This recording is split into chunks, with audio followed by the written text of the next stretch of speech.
बिस्मिल्लाहिर्रहमानिर्रहीम। इय्याका नअबुदु व इय्याका नस्तईन। अल्लाह ताला आपको हमेशा खुश रखे।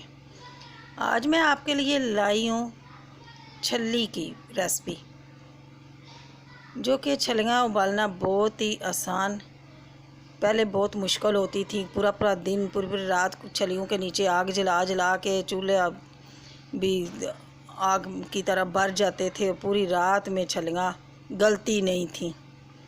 अब हम इनको अच्छे से साफ़ करके तो एक कुकर लेंगे और कुकर में ये सारी छलियाँ हम रख देंगे और इसमें खुला सा पानी डालेंगे। कुकर को पानी से भर देंगे इस तरीके से, और इसमें 1 या 1.5 चम्मच नमक शामिल करेंगे।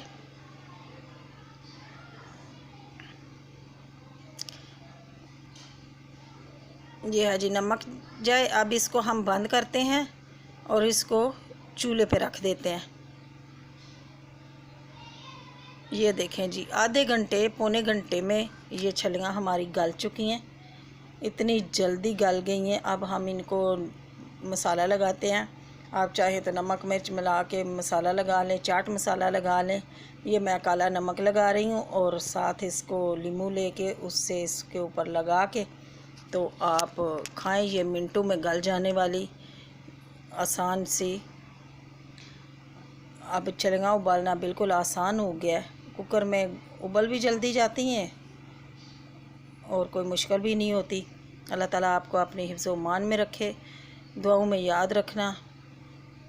अल्लाह हाफिज़।